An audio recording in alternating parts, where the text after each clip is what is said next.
Hi, this is Lorraine, and I've been guided to do another video. If you'll give me a second to clear, center, and balance my energy, we'll get started.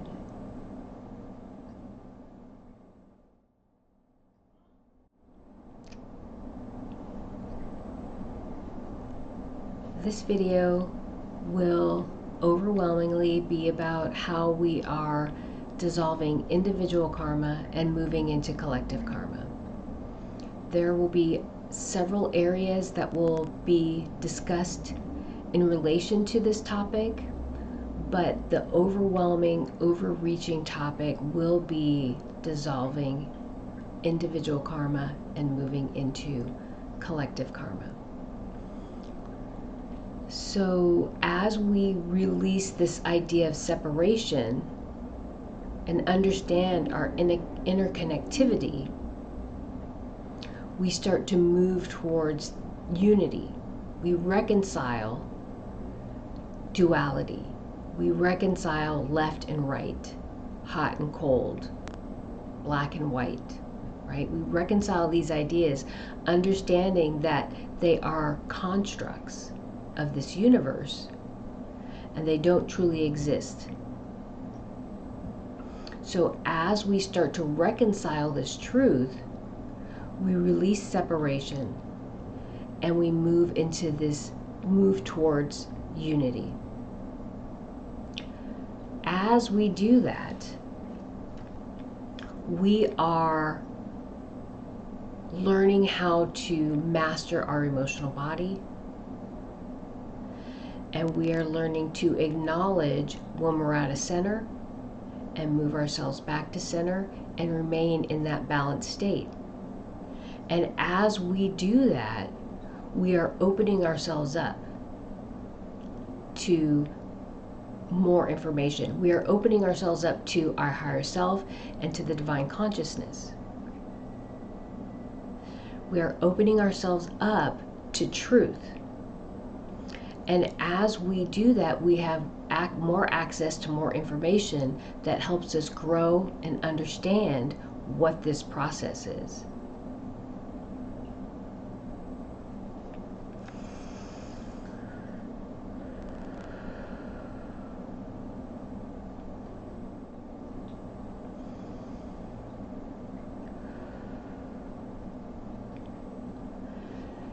So as we release this idea of separation, we expand our perception of ourselves as well as the world around us. And as we do that, we move towards the truth of unity, wholeness, and oneness.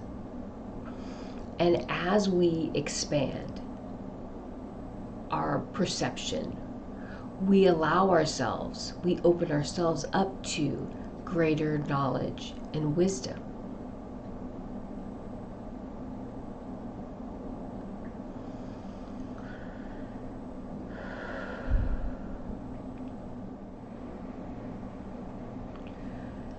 So as we perceive ourselves as separate, we manifest individual karma.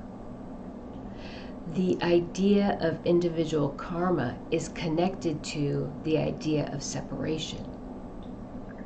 So as we release the idea of separation, we move towards collective karma. We move towards understanding our interconnectivity, which moves us towards collective karma.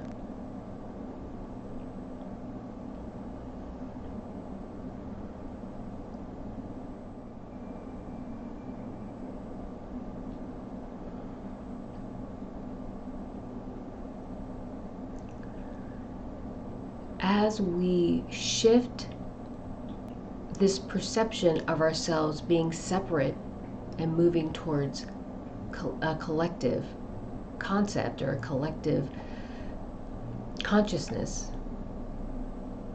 we shift our perception of not only ourselves but the world around us. And as that perception expands, we start to understand our path and purpose. We start to understand our position, our role on this world. As we expand our perception, we understand our obligation to one another. We understand our obligation to this world. We understand our obligation to this universe. And we understand our reason for being, for existing. This is part of our journey back to unity, wholeness, oneness, understanding our true divine root. As our perception shifts and we understand ourselves from a different perspective, we understand our purpose or our place from a different perspective,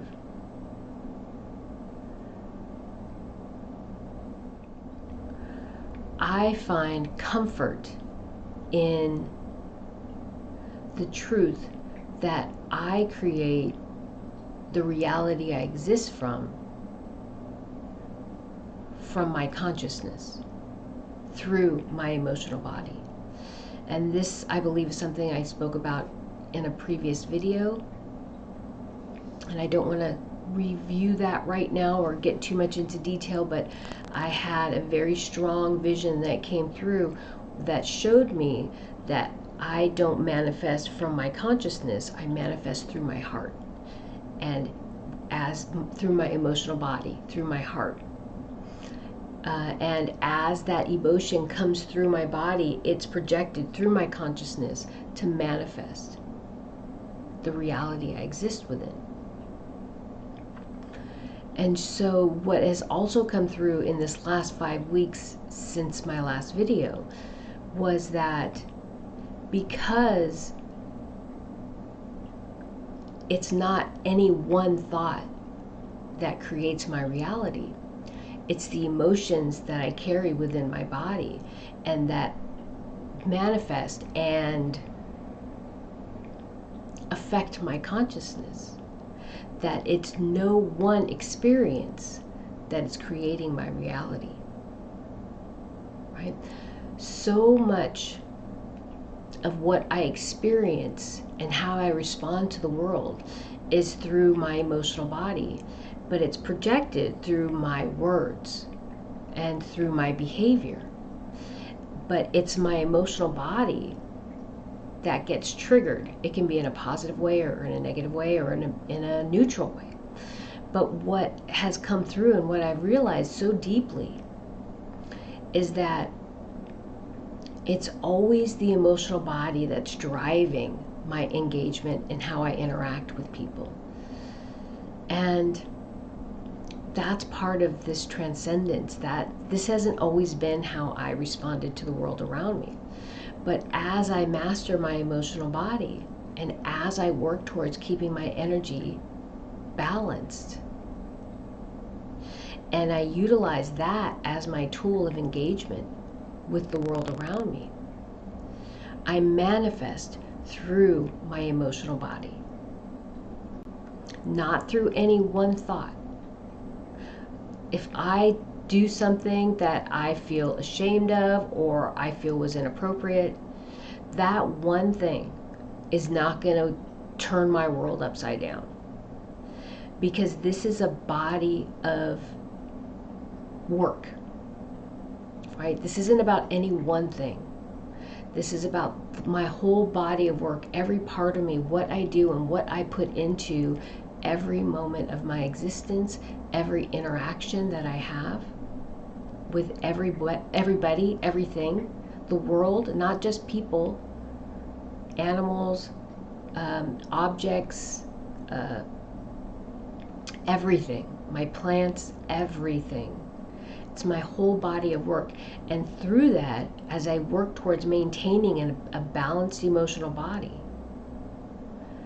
I project that energy through every interaction that I have. Every interaction comes from that place as I work towards expressing unconditional love, sincerity, honesty, as I do my very best to be the person I am meant to be here on this world in this moment. That is what is manifesting the reality that I exist within. That is what is manifesting the reality that we exist within. This came through very strong for me.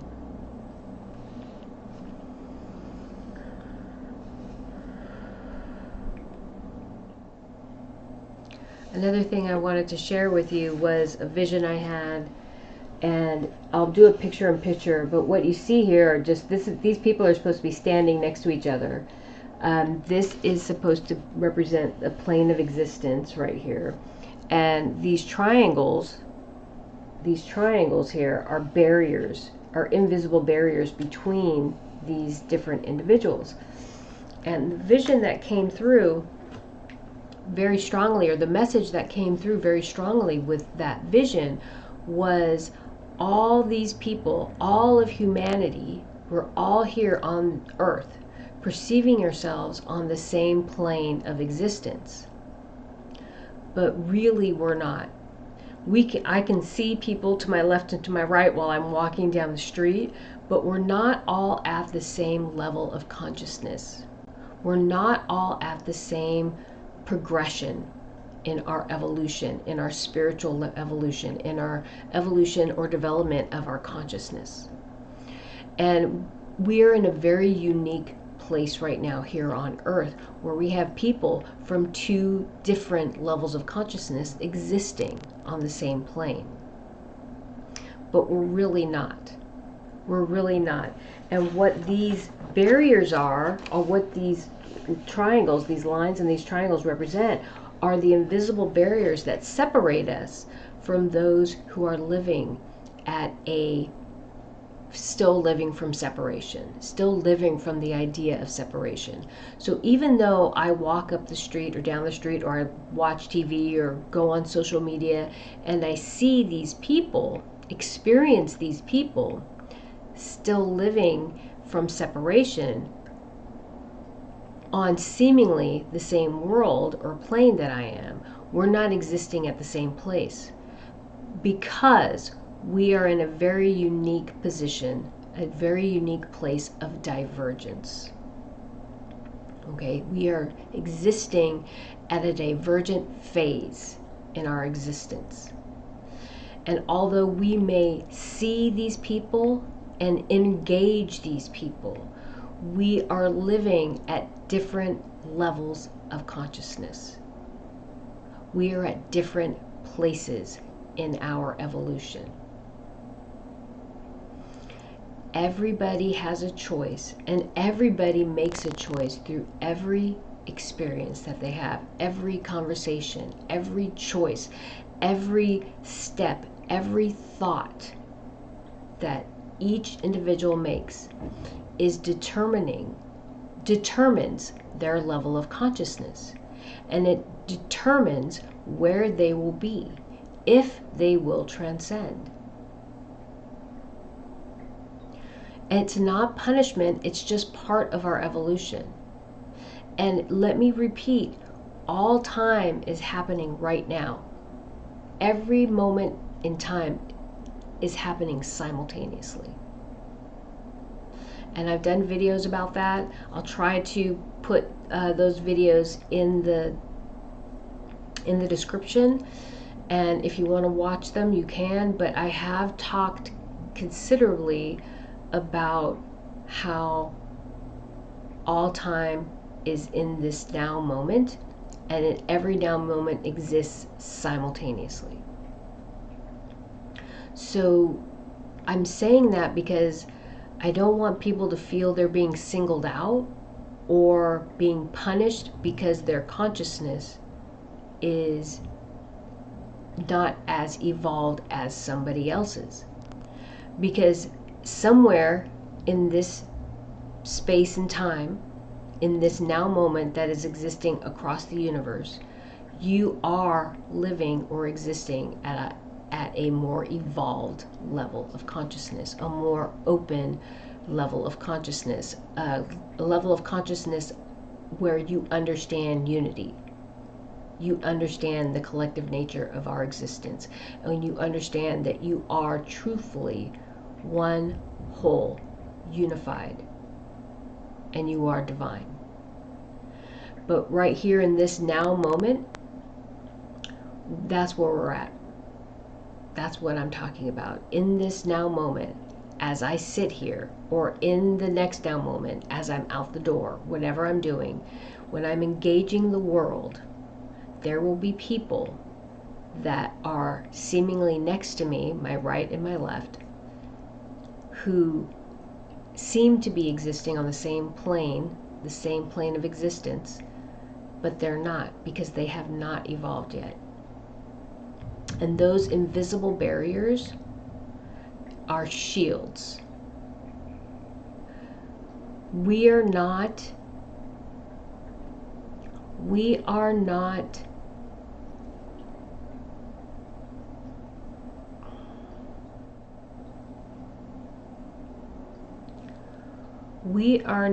vulnerable to the follies of the individuals living in separation. And I was searching for the words, and that were the words that came through, so that's what I am meant to say.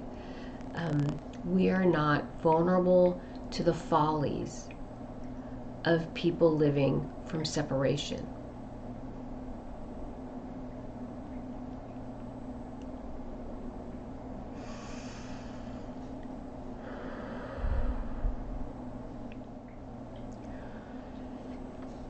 You know, I wrote some stuff down from my journal, and I think it's better if I just read this than actually just try to talk. It's just so clear, and this is word for word what came through and I wrote in my journal. As we drive forward and release the idea of separation, duality, we move towards acting and affecting the world around us as a true collective. We manifest as a collective with intention. We shift the body of energy on this world together. As we release the idea of separation and untangle the web of individual karma, we experience the world, our existence, from a different perspective. As we release the idea of separation and begin to reconcile the idea of duality, we see the chaos created by this perception of separation. We also see its purpose. So I think that's so important to understand the chaos and the purpose of that chaos.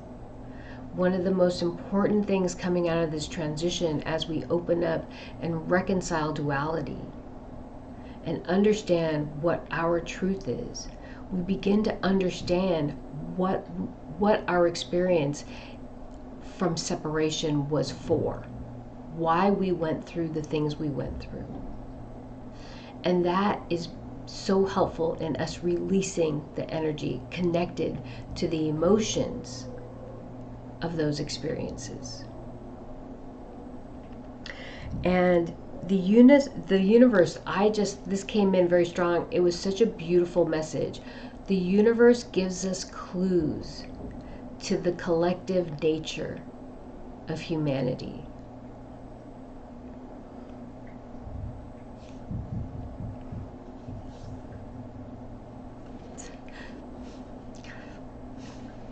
It gives us clues to our collective nature through flocks of birds flying in the sky. I don't know if you've ever seen starlings. They make these beautiful designs in the sky as they're flying as a flock.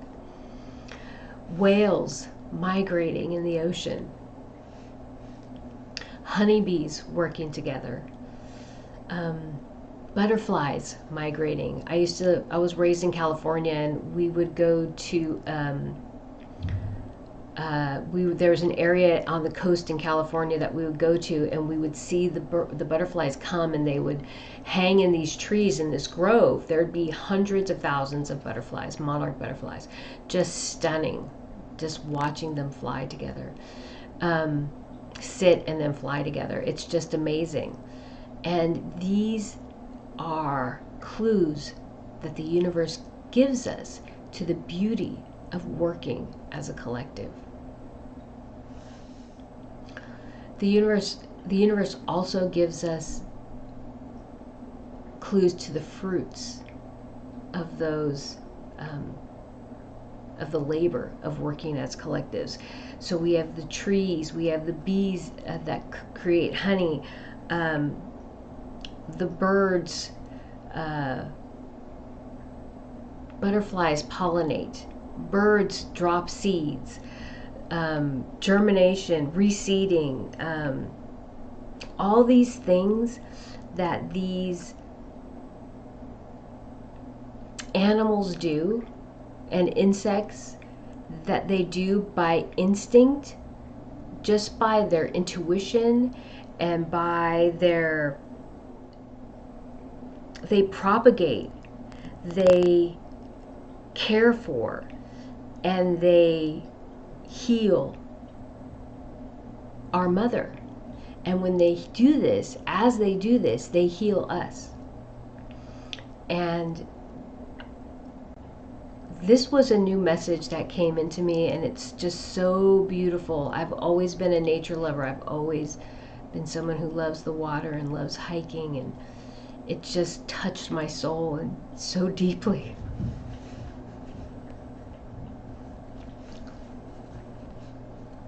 These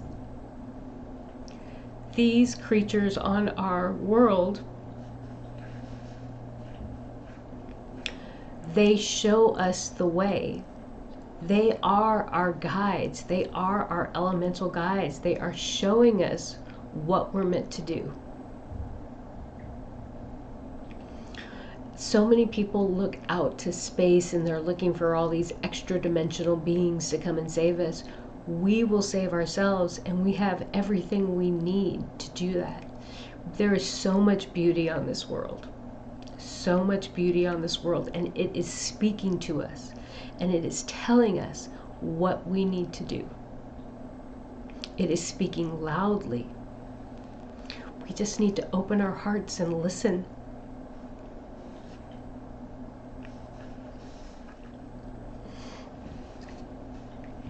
So the next bit of information that came in is, I've discussed this before, each now moment creates the next now moment.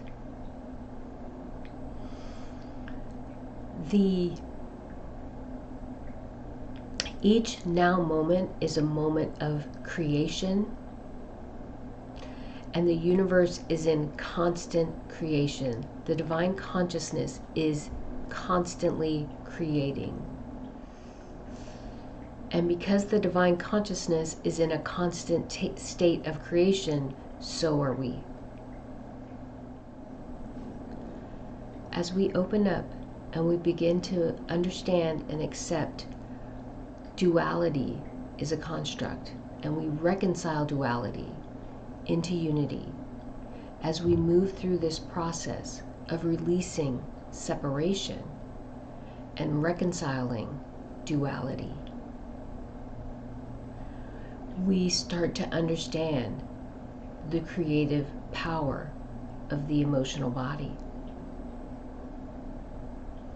We also can understand that not only is the emotional body the powerful creator, but it can also be destructive. We learn and understand what that experience of separation was for. And we allow ourselves to open up, open our hearts, open our soul, learn our truth, and reconcile this idea of duality. In order to do that, we must release the emotions attached to our experiences. Those emotions are what take us back to our past. Those emotions are what continue the cycle. They continue those cycles of abuse. They continue the cycles of self-harm. They continue the cycles or patterns in our life that are unhealthy. Addiction, for example. And I've discussed addiction can be many things. It's not just drugs and alcohol. It can be addiction to exercise, and that draws you away from your family or from a personal life or from work. It shifts your priorities in an unhealthy way. Addiction to food, right? Addiction to sex. All these things. Addiction is something that we do excessively, and it shifts our priorities away from the things that we should be working towards, that should be priorities in our lives. And much of these emotions, much of these experiences are attached to our emotions. They're ways that we deal with our emotions. They're ways that we deal with things that move us out of center. The greatest lesson and maybe the most challenging thing we're going through right now is releasing the emotions that are attached to experiences that take us back to our trauma, or I would say unbalanced energy. Things that move us away from our path and purpose. Things that blind us to what we need in our life or what we want in our life. It is so important for us to work through and release those emotions and our attachments to the emotions. That doesn't mean we're going to be a-emotional. We're not going to have emotions. It just means releasing the emotions that are attached to those experiences that keep us in these unhealthy cycles.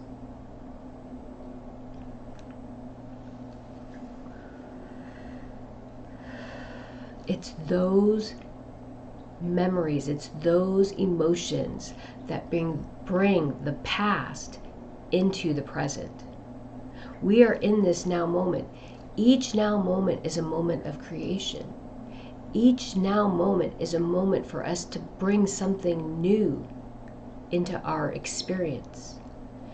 But if in that now moment we are triggered by an emotion that takes us to our past, we begin to manifest that cycle. We get stuck in a rut and we continue to move through the same cycle over and over again.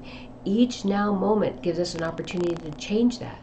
But if we allow ourselves to be triggered in every now moment, we keep ourselves stuck. I hope that makes sense. This is another section from my journal that I would rather, I think, just read because it's very clear. Memories bring the past into the present. We keep ourselves stuck in those cycles of emotions, thoughts, experiences, either through our subconscious, conscious mind, or both. When we are able to release the emotions attached to those experiences, we release the karma associated with those experiences. When we master the ability to release energy, the emotions attached to that energy, we master the emotional body. When we master the emotional body, we manifest from a neutral space. We are able to live in the present and manifest from a balanced place. We are no longer dragging our karma, emotional trauma from the past into our present and manifesting it into our reality. This is another important thing I feel that came through. When we release paradigms, belief systems, other people's standards, when we are truthfully able to do that,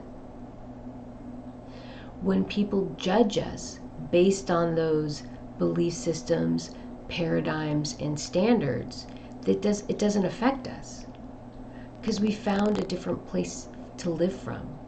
We've found a different way to live. And we've released these old ideas. We've allowed ourselves to open up and evolve and transcend and grow and become who we are meant to be on this world in this lifetime. We've found another way. We're establishing a new standard for ourselves.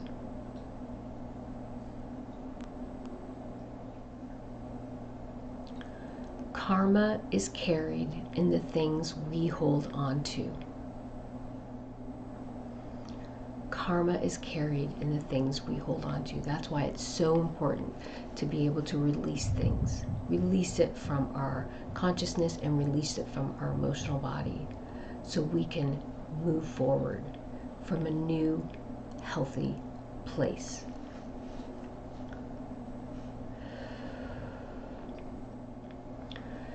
It is those things, the unbalanced energy that we hold on to, that impedes the flow of energy, of healthy, balanced energy.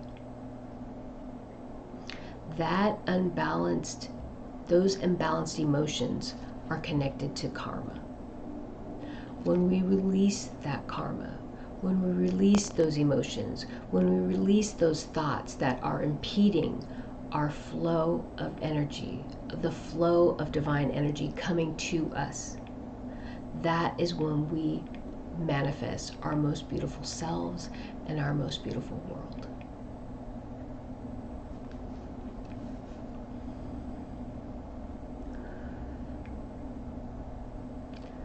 If you give me just a second, let me see if anything else comes through.